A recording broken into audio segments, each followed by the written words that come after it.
Hello, sexies. So, Friday means we're back with Am I the Drama? And this week's story is actually making me physically uncomfortable, not gonna lie. Hey guys, it's Nuha, and literally had to take a break while reading the Reddit story because I kept getting second-handed rage. Like I got really mad.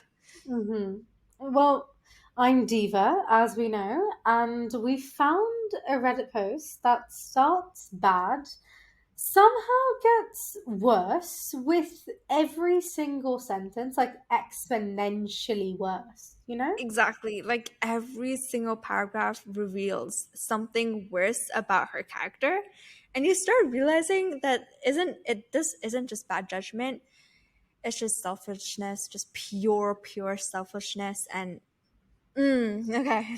Wow. Just, So yeah. we've got this woman who took her kids to meet their grandfather after her husband explicitly pro-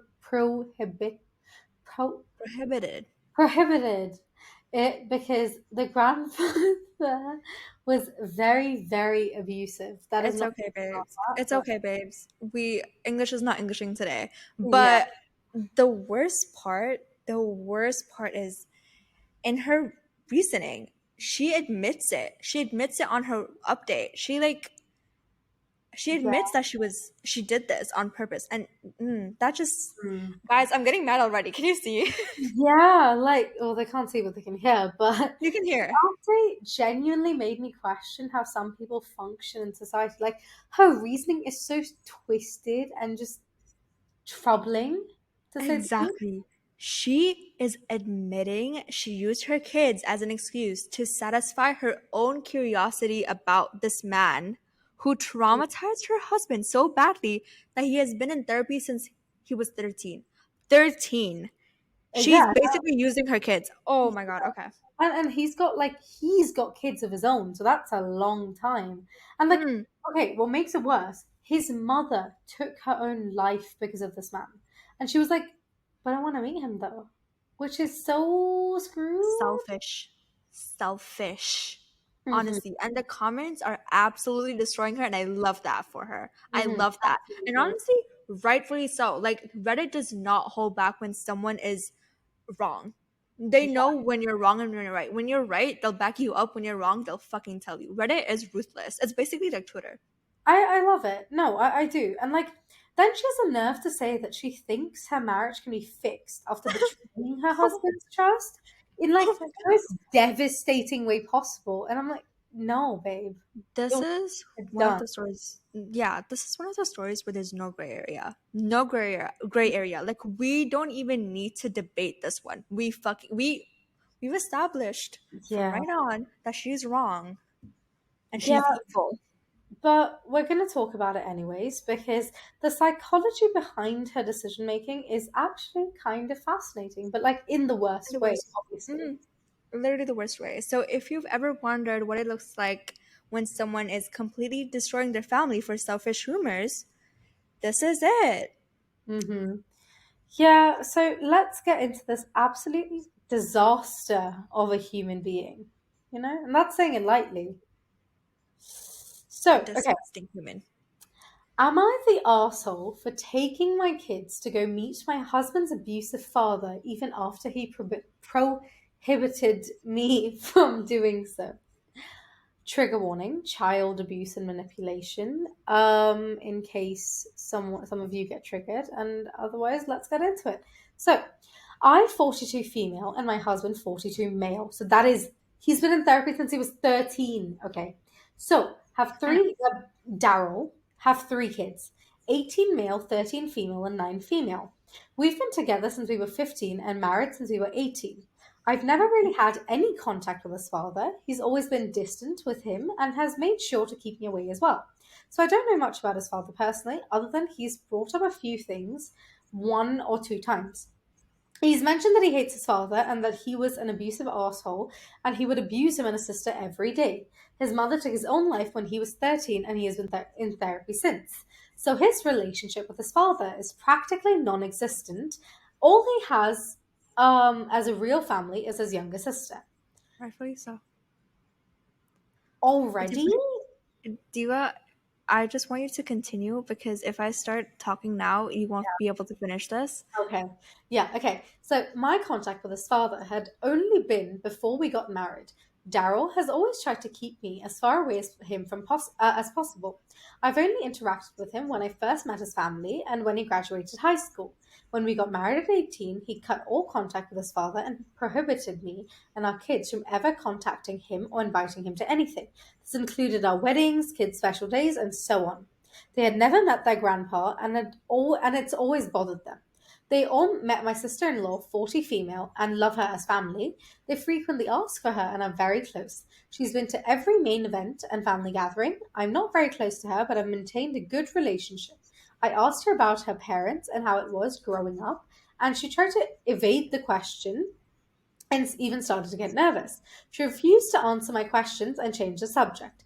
Daryl never told me much about it either and has reacted the same way when our kids asked him about his family.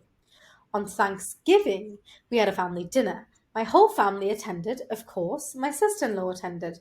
Everyone got wasted and had a good time. That was until my youngest asked if her grandpa was going to attend this year. My other kids jumped on the bandwagon and bombarded her with questions about him and why he was never there.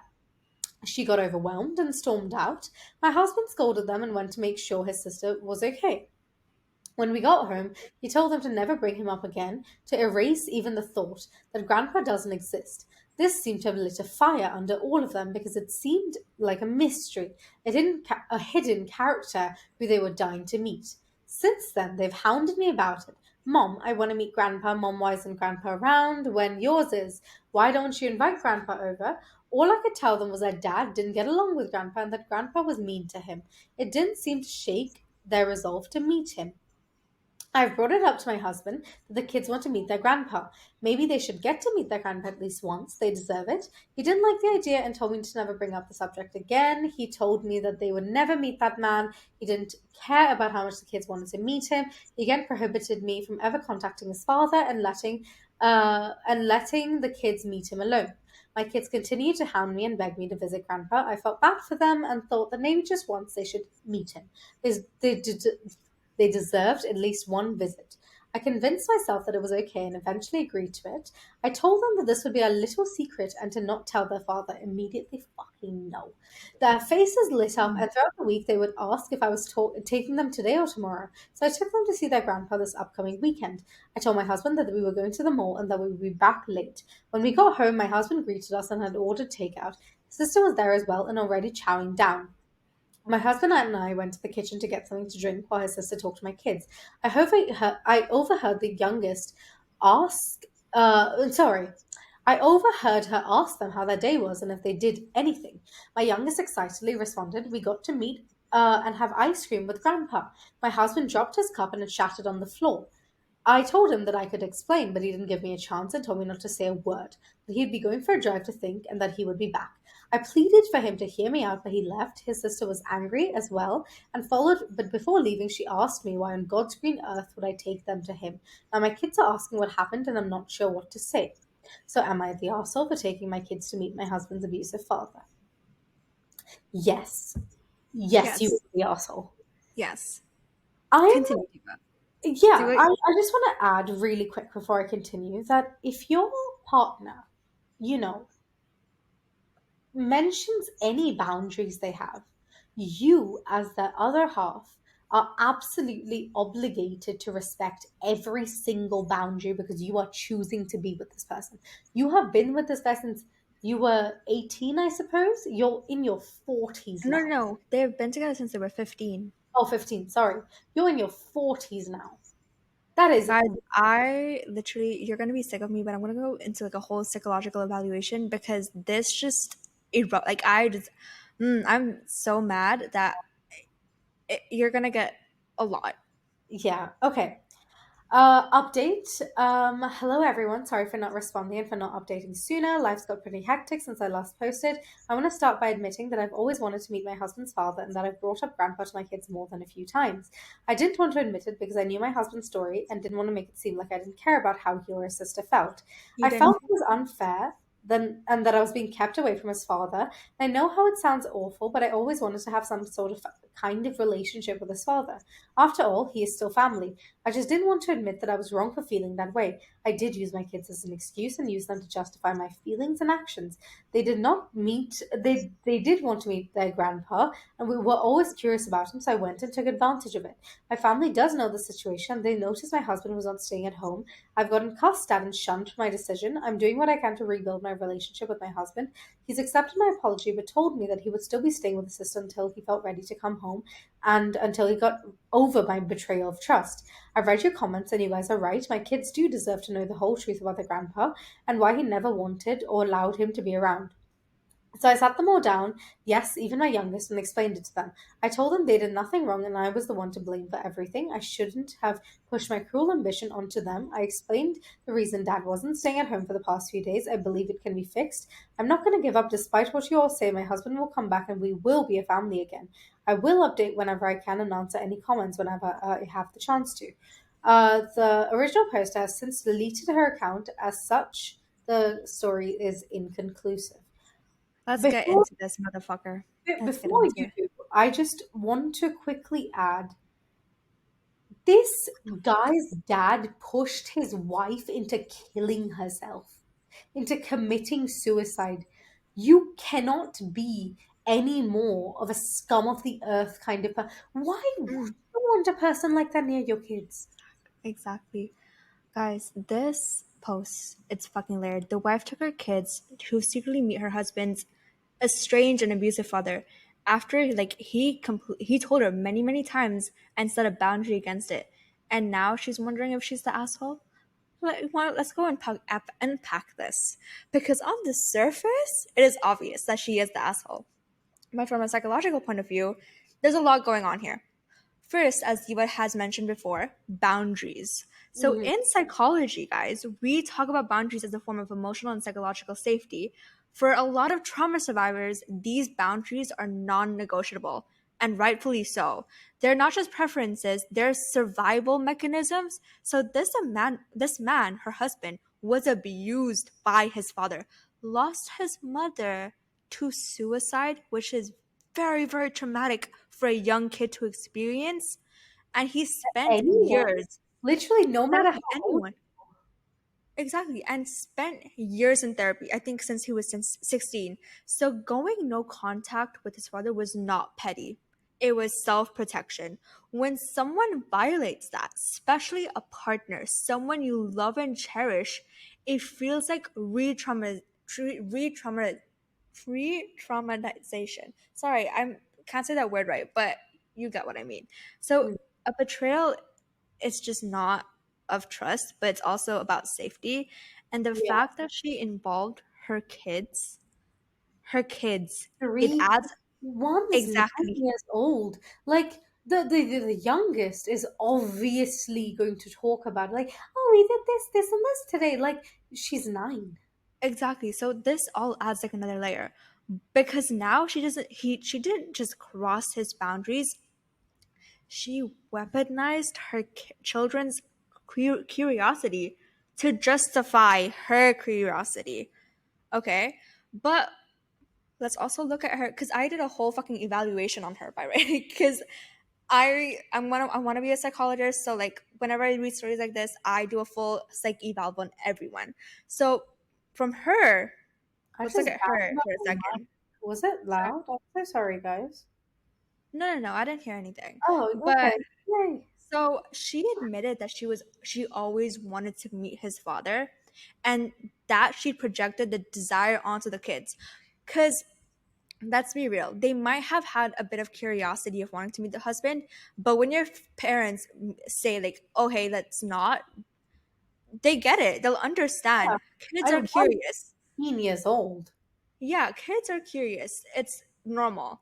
But yeah, so this case it's basically a classic this post basically is a classic case of emotional displacement, which means it's taking our unresolved wants or guilt and redirecting them elsewhere.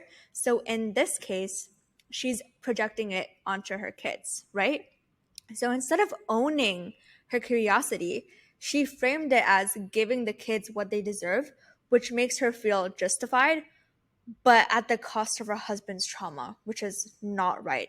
And here's what I think the real conversation starts. Sometimes when someone keeps their past locked away, it does create this mystery effect for the rest of the family, especially for kids. As I said, they're very curious.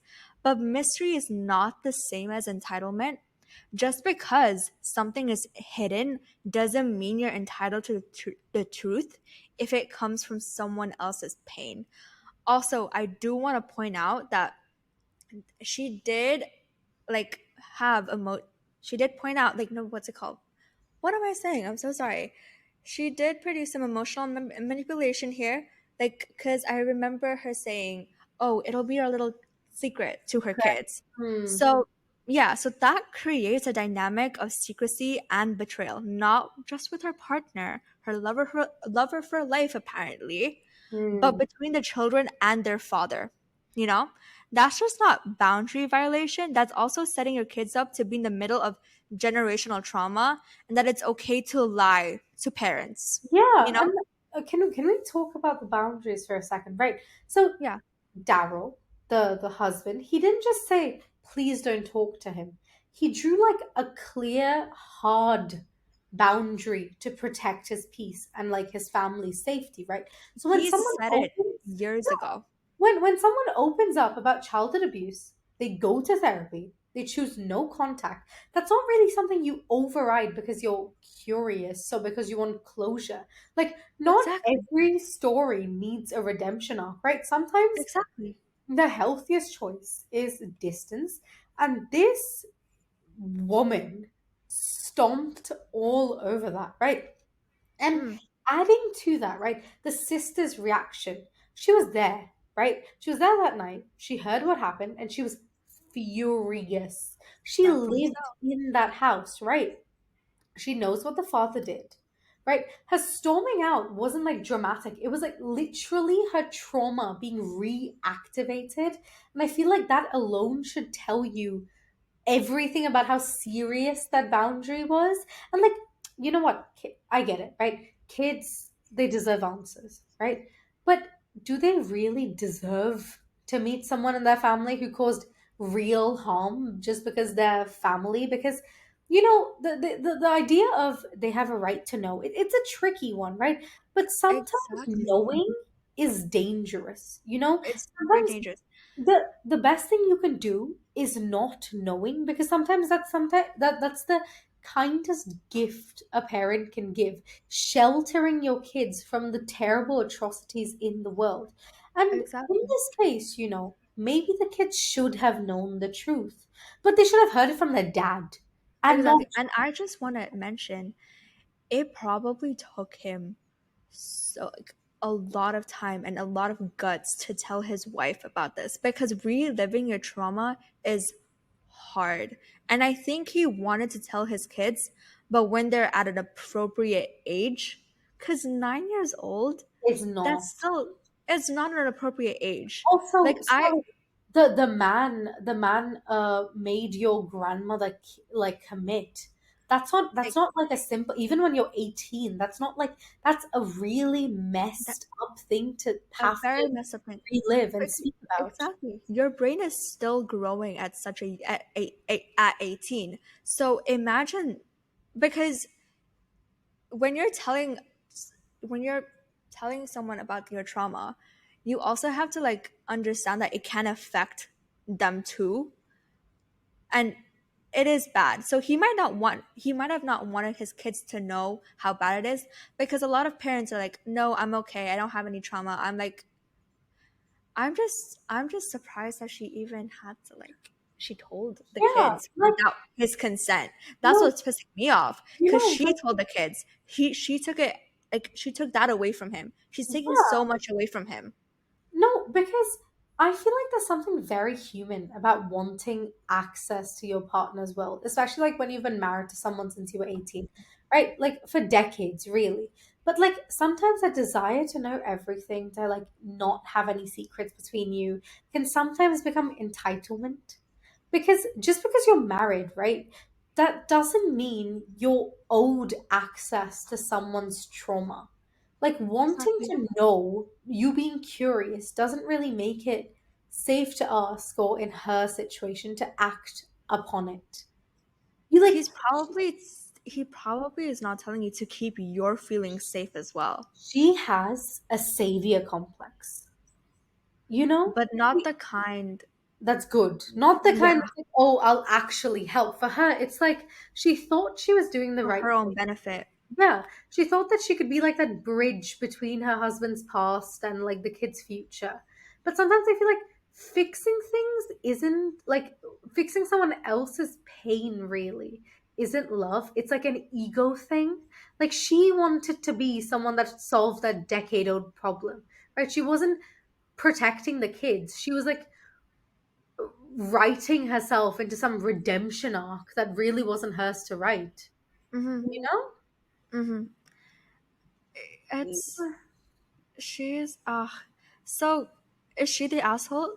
Yes. Yes, like psychologically speaking, and even just speaking, yes, she crossed so many boundaries, failed to respect her husband's trauma. She manipulated the situation just to justify her own wants.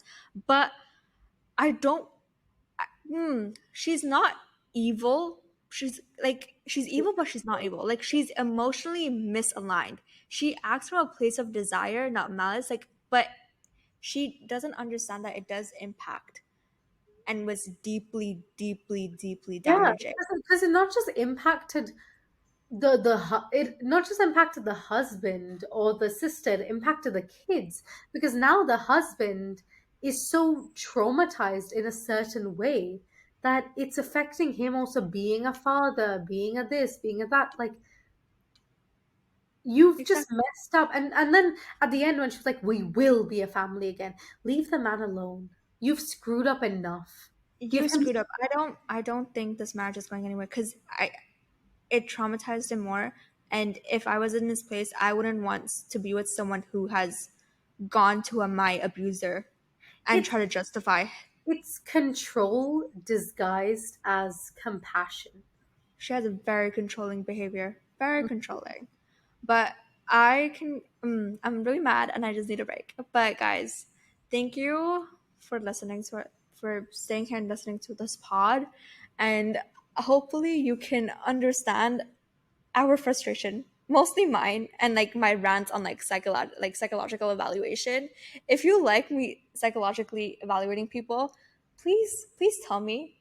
Like, please message me on Insta and be like, no, I Yes, really like. Yeah, we because would I honestly I love I love doing evaluations on people. That's something I love doing, tell and it us also what like you helps. like and what you don't like. Tell us how Exactly, you like like us. Like you can You go fill don't. up a form. Go fill up the form in our bio from like you asked for this for our you asked for this segment. Where It we will be say really helpful for really, us. Exactly. you asked for it. Guys, thank you for listening. We gave you drama, we gave you delusion, and we didn't give you bad advice. We gave you, what do I Advice. say? Yeah. Yeah. Craving more? Good. You know where to find us, don't you? Thank you so much. Bye.